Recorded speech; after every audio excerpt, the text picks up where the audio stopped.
परम सत्कार्यो गुरु प्यारी सात संगत जी, राधा स्वामी जी। सात संगत जी, किसी ने भंडारे पर सेवा पेटी में भीड़ का फायदा उठाकर एक चिट्ठी के साथ कुछ ऐसा डाल दिया, और जब सेवा पेटी खुली तो चिट्ठी पढ़कर सबके होश उड़ गए जी, और बाबा जी को बड़ा एक्शन लेना पड़ गया जी। सात संगत जी, वीडियो शुरू करने से पहले मेरी आप सबसे एक विनती है जी कि कमेंट में राधा स्वामी ज़रूर लिखा कीजिए जी। आइए अब मैं आपको किसी इंसान के द्वारा किए गए उस काम के बारे में बताती हूँ जी, जिसने सबको चक्कर में डाल दिया जी।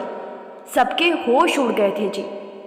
सात संगत जी, जब बाबा जी के भंडारे होते हैं तो उस समय जो संगत अपनी श्रद्धा से कुछ भी सेवा डेरे में देना चाहती है तो उनकी सुविधा के लिए पंडाल के बाहर सेवा पेटी रखी जाती है जी। संगत बड़ी खुशी से पेटी में अपने सामर्थ्य के अनुसार सेवा डाल देती है जी। भंडारों में बहुत भीड़ हो जाती है और उस समय सत्संग पंडाल के जितने भी एग्जिट गेट होते हैं, हर गेट पर मिश्री के प्रसाद को दिया जाता है जी, और सभी एग्जिट गेट पर सेवा पेटी का भी प्रबंध किया जाता है जी। और उस समय संगत द्वारा डाली जाने वाली सेवा को सेवादार जल्दी जल्दी किसी छड़ी से पेटी के अंदर धकेलते रहते हैं जी। सात संगत जी, इतनी भीड़ और इतनी जल्दबाजी में पता ही नहीं चलता कि कौन पेटी में क्या डाल रहा है जी। लेकिन आज आप एक ऐसी बात को सुनने जा रहे हैं कि बाबा जी को जब इस बारे में बताया गया तो बाबा जी ने इतनी बड़ी बात कह दी कि सब देखते रह गए थे जी। सात संगत जी, एक भंडारे पर डेरे पहुंची एक बूढ़ी अम्मा ने सेवा पेटी में चिट्ठी के साथ साथ कुछ ऐसा डाल दिया कि जब सेवा पेटी खुली तो उसको देखकर सेवादारों को चक्कर आ गया जी। और ये बात घूमते घूमते बाबा जी तक भी पहुंच गई थी जी। और जब उस चीज़ को और चिट्ठी को बाबा जी को दिखाया गया तो बाबा जी ने एक एक्शन लिया और सेवादारों को बहुत बड़ी सीख देने वाली बात समझाई जी।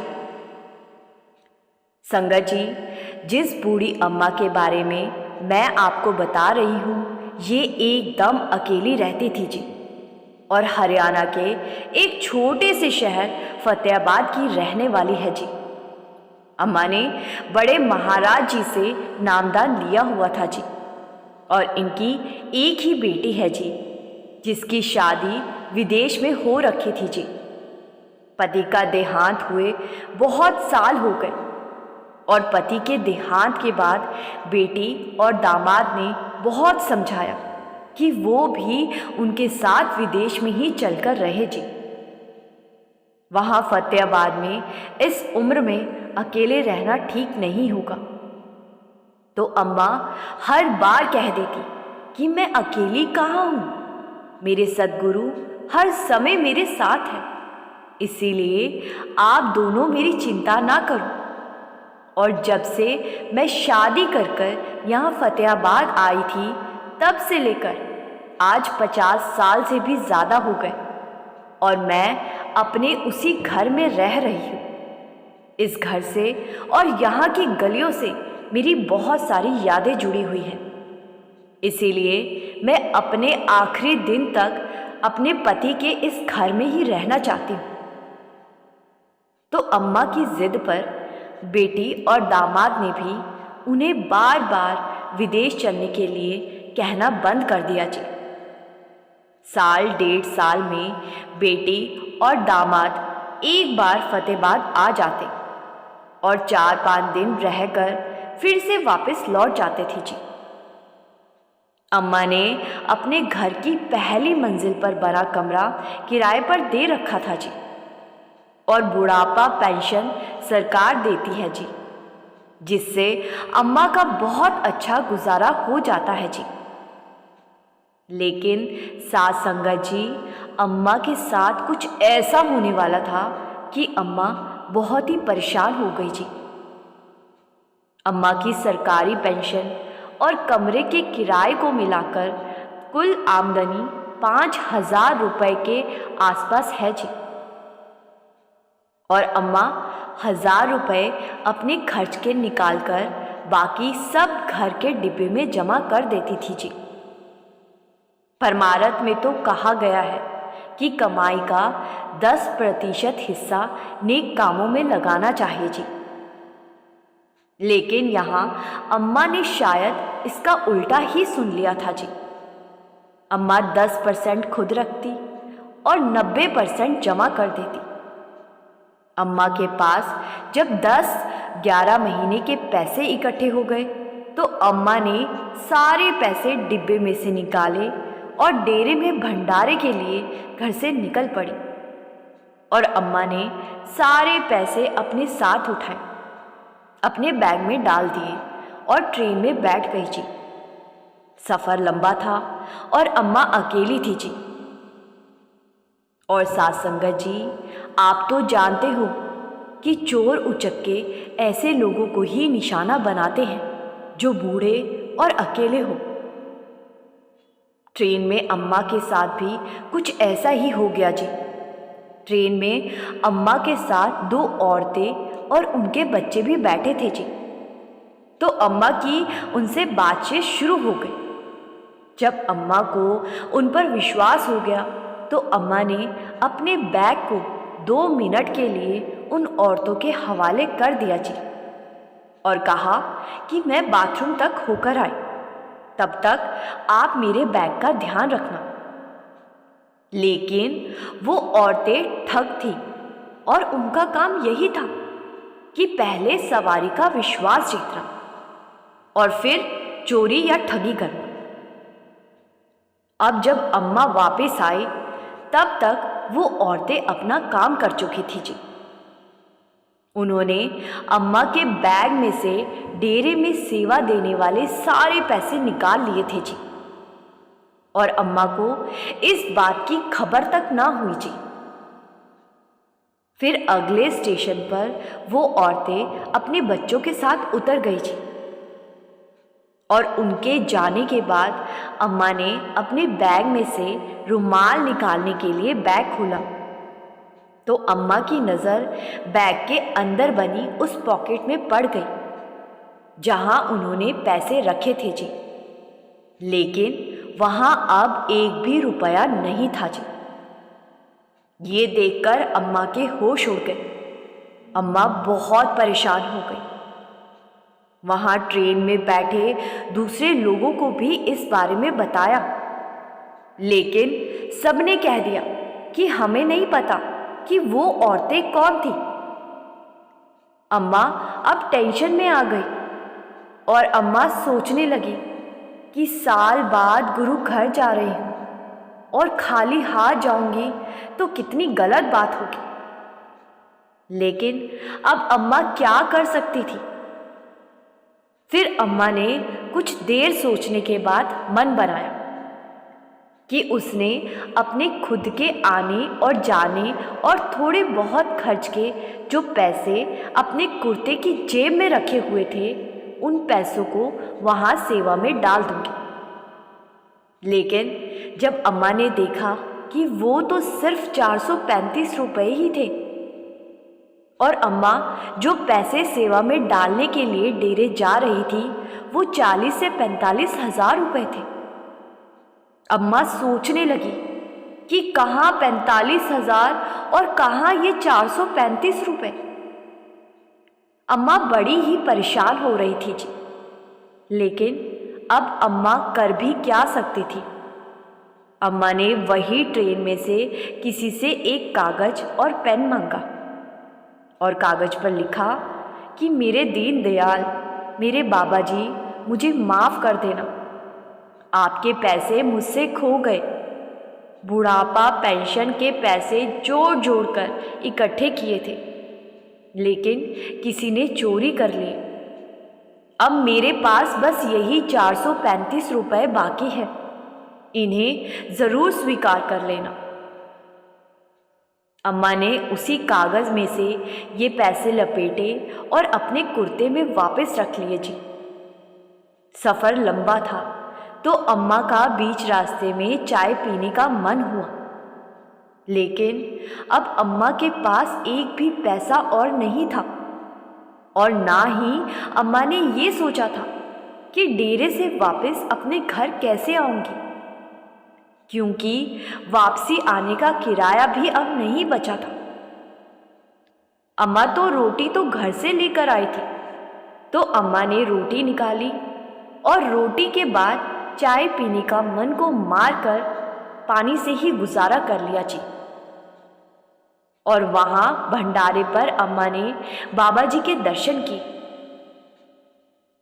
और पंडाल से बाहर जाते समय कागज में लिपटे 435 रुपए को कागज सहित सेवा पेटी में डाल दिया और पंडाल से बाहर आकर एक शेड में आराम करने लगी जी। अम्मा जब भी डेरे आती थी तो 4-5 दिन वहां रुकती थी और जितनी अम्मा से हो पाता था उतनी सेवा भी करती थी। इधर जब भंडारे के बाद सेवादारों ने सेवा पेटियां खोली तो बहुत सारे सेवादार सेवा में आए, पैसों की गिनती करने लगे। और जब एक सेवादार गिनती कर रहा था तो उनके हाथ में कागज में लिपटे वही पैसे आए। उन्होंने कागज खोला तो उसमें 100 के 4 नोट, 10 के 3 नोट और 5 का एक सिक्का था जी। सेवादार की नजर उस कागज पर पड़ी। सेवादार ने देखा कि उस पर कुछ लिखा हुआ है। सेवादार ने जब उसको पढ़ा तो सेवादार की आंखें भर आई और दूसरे सेवादारों को जब दिखाया तो सब उस कागज को पढ़कर हैरान हो रहे थे। सब सोच रहे थे कि सेवा डालने का ऐसा भाव हमने कभी नहीं देखा। जब ये बात बाबा जी तक पहुंची तो बाबा जी ने उन 435 रुपए को हाथ में लेकर एक बहुत बड़ी बात कही जी।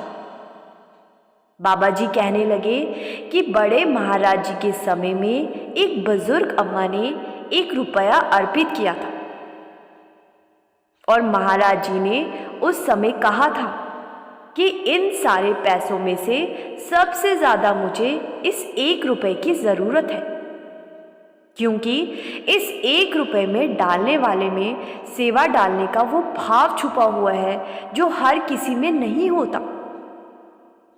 बाबा जी ने कहा, मालिक को संगत के पैसे से नहीं, संगत के भाव से खुशी मिलती है। बाबा जी अब इतना तो जान चुके थे कि जिस बीवी ने 435 रुपए सेवा में डाल दिए हैं तो उस अम्मा के पास अपने घर वापस जाने तक के भी पैसे अब नहीं बचे होंगे। तो बाबा जी ने अपने एक सेवादार को उसी शेड में भेजा जिस शेड में वो अम्मा रुकी हुई थी। सेवादार ने वहां जाकर ये नहीं बताया कि उसको बाबा जी ने भेजा है, क्योंकि बाबा जी ने उसको ऐसा बताने से मना कर दिया था। सेवादार ने वहां अम्मा के सामने खुद को संगत बताया और वहां जाकर शेड में बैठी संगत से जानबूझकर पूछने लगा कि जी मेरे पास बड़ी गाड़ी है और मैं फतेहाबाद से आया हूँ। मेरी गाड़ी में एक सीट खाली है, तो मैंने सोचा कि संगत की सेवा ही क्यों ना कर दूं। अगर संगत में से कोई अकेला है और फतेहाबाद जाना चाहता है तो कल सुबह मैं गाड़ी लेकर यहाँ से निकलूंगा। जब अम्मा ने ये आवाज़ सुनी तो अम्मा ने उस सेवादार को अपने पास आने को कहा। अम्मा कहने लगी कि बेटा, मैं भी फतेहाबाद से ही आई हूँ। सेवादार तो पहले से ही सब जानता था, क्योंकि बाबा जी ने उसको पहले ही बता दिया था। और सेवादार अगर सीधा उस अम्मा के पास जाता तो अम्मा को हैरानी हो जाती कि इसको कैसे पता कि मैं फतेहाबाद से आई हूँ। इसीलिए सेवादार ने अम्मा के आसपास बैठी संगत के बीच जोर से आवाज लगाकर वो बात पूछी। तो अम्मा कहने लगी कि मैं तेरे साथ चल पड़ूंगी। तो सेवादार कहने लगा, ठीक है माता जी, आप कल सुबह 6 बजे गाड़ी के पास पहुंच जाना। साध संगत जी, बाबा जी ने उस गाड़ी को स्पेशल उस अम्मा के लिए चलवाया और बीच रास्ते में उतरने वाली संगत भी उस गाड़ी में बैठ गई थी। रास्ते में सेवादार ने चुपके से अम्मा के बैग में कुछ पैसे भी डाल दिए जी, जिससे कि अम्मा जब फतेहाबाद अपने घर पहुंच जाए तो उसको कोई परेशानी ना हो। सेवादार ने उस गाड़ी में बैठी दूसरी संगत को और अम्मा को उनके घर छोड़ दिया और वापस लौट आया जी। साथ संगत जी, हम कई बार सोचकर बैठ जाते हैं कि बाबा जी को शायद हमारी कोई परवाह ही नहीं है और हम हमेशा गलत सोचते हैं जी। जैसे एक माता पिता को अपने बच्चों की बहुत चिंता, बहुत परवाह होती है, बिल्कुल वैसे ही बाबा जी सारी संगत के माता और पिता है। फर्क सिर्फ इतना है कि हमारे माता पिता का किया हम देख सकते हैं, लेकिन बाबा जी अपनी संगत के लिए बहुत कुछ करने के बाद भी अपना नाम कभी आगे नहीं आने देते। और गुरुओं की इतनी अच्छी और बड़ी सोच के बाद भी कुछ ऐसे लोग दुनिया में हैं जो ना जाने गुरुओं के लिए अपने मन में कितना जहर लिए घूमते हैं। साध संगत जी, अब मैं आपको एक और बात के बारे में बताती हूँ जी। इस दुनिया में हर तरह के लोग होते हैं। आज ऐसे ही कुछ लोगों की मानसिकता के बारे में मैं आपको बताने जा रही हूँ, जो अक्सर परमार्थी वीडियो पर कमेंट करते रहते हैं। और इस तरह की मानसिकता वाले लोग संगत के साथ बहस करते हुए भी आपको मिल जाएंगे। उनका काम होता है गुरुओं की हर हाल में बुराई करना। उन लोगों से मेरी अपील है कि अगर उनके लिए गुरु कुछ नहीं तो वो गुरु को एक आम इंसान समझ सकते हैं। ये उनकी अपनी चॉइस है, लेकिन गुरुओं की बुराई करके वो अपनी नेगेटिव मानसिकता का परिचय करवाते हैं। बाबा जी से एक लड़की ने एक दिन सवाल पूछा था कि बाबा जी, मेरे कुछ जान पहचान वाले आपको बहुत भला बुरा कहते हैं। तो बाबा जी ने उस लड़की को समझाया था कि बेटा, मुझे गलत कहते हैं ना, तो तुझे क्यों बुरा लगता है। तो लड़की का जवाब था कि बाबा जी, जब कोई मेरे बाप को बुरा कहेगा तो मुझे तो बुरा लगेगा ना। इस बात पर बाबा जी ने समझाया था कि बेटा, जब वो बुरा कहते हैं तो आप रिएक्ट करते हो और आपके रिएक्ट करने से उनको खुशी मिलती है। जब आप उनके बोलने से रिएक्ट करना छोड़ देंगे तो वो अपने आप चुप हो जाएंगे। साध संगत जी, कुछ महीने पहले तक जब कोई बाबा जी के बारे में लिखता था तो मुझे भी बुरा लगता था, लेकिन बाबा जी के इस जवाब को सुनकर मैंने ऐसे लोगों के कमेंट को इग्नोर करना शुरू कर दिया जी, क्योंकि ऐसे लोगों को जवाब देकर हम खुद अपने ऊपर कर्मों का बोझ बढ़ा लेते हैं। और ऐसे लोग नेगेटिव कमेंट इसीलिए करते हैं कि जिससे कि उस कमेंट को पढ़कर दूसरी संगत भी विचलित हो सके। लेकिन वो लोग ये नहीं जानते कि सोशल मीडिया पर एक स्पेशल सुविधा होती है जो क्रिएटर उस सुविधा को यूज करते हैं। उनके वीडियो पर आने वाले नेगेटिव कमेंट अपने आप ही पोस्ट होते ही गायब हो जाते हैं। और उसको संगत में से कोई दूसरा नहीं पढ़ सकता जी। इसीलिए ऐसी मानसिकता वाले लोग नेगेटिव बातें लिखकर अपना टाइम व्यर्थ ना करें। साथ संगत जी, इसी के साथ मैं आपसे विदा लेती हूँ जी। संगत से फिर से मेरी बेनती है जी कि कमेंट में राधा स्वामी लिखना मत भूले जी, और संगत के अपने इस चैनल को सब्सक्राइब कर इस चैनल का एक हिस्सा ज़रूर बने जी। गुरु प्यारी साथ संगत जी, राधा स्वामी जी।